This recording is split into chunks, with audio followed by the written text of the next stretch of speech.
for Donald Trump to be the ringleader of and invite all his clowns to a place like the Bronx. New York will never, ever support Donald Trump. Instead of holding a rally, he should be issuing an apology to the people of the Bronx for the long and lasting damage that he has done. There are some Latino immigrants who forget they came here as immigrants. That's a very stupid attitude to have.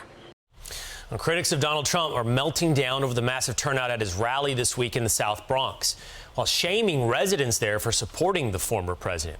Here with reaction, Republican Congressman Carlos Gimenez. Congressman, great to see you this morning. You heard it there. Hochul dismissed him as clowns. They said the people that attended the rally were stupid. It's always an attack on the voters. Yeah, you know, when you can't win the argument, then you start calling people names, and it's not going to work. And just like, you know, we must be the new deplorables, you know, Hispanics that are for Trump. And the polls, you know, say that more and more Hispanics are moving to the former president, and rightly so. We hold the same values as everybody else. We want to live in a secure community. We want prices to be low. We're people of faith. We are also, you know, family-oriented, and the Democrat Party is none of that.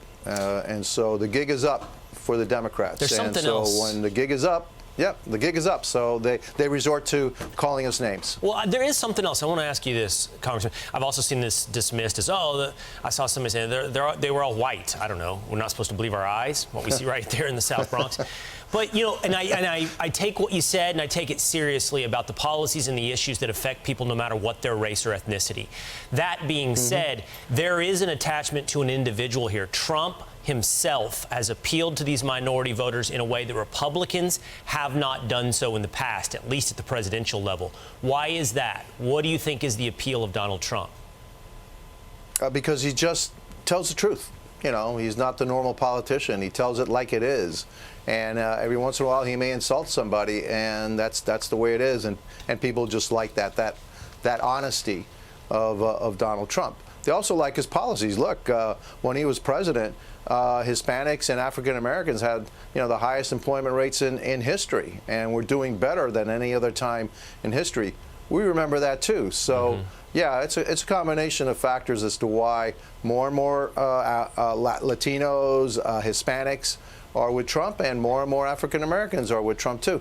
Well, I'd love you to help me understand something, Congressman. So, Cuban officials, I think under the imprint, the permission of DHS, and then TSA toured a Florida airport.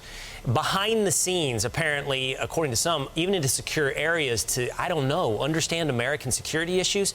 Here's what TSA said about allowing Cuban officials to come in and tour an airport. They said, TSA hosts government officials and members of the aviation community at U.S. airports to foster a strong global aviation security posture.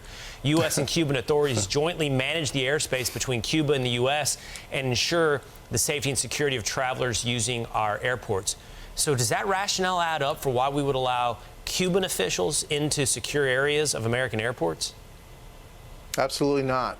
It's actually asinine. It's insane. The reason is that Cuba is on our list of a state sponsor of terrorism. And so here you are, you've got officials from a state sponsor of terrorism, and you're showing them how we protect our passengers from terrorism. How does that make any sense? It doesn't make any sense. That's why we are going to investigate this incident. It happened in my backyard at Miami International Airport. We are going to be asking why they did this. We're going to be bringing up legislation to prohibit it in the future so that no agent of a state sponsor of terrorism will have access to our most sensitive areas that protect our passengers. And that's what we're going to do. And so, look, it didn't make any sense. It doesn't make any sense. Right. But you know, that's I guess that's par for the course for the Biden administration. Doesn't pass the common sense test, which is increasingly, as we know, uncommon. Congressman Carlos Gimenez, thanks so much for being with us.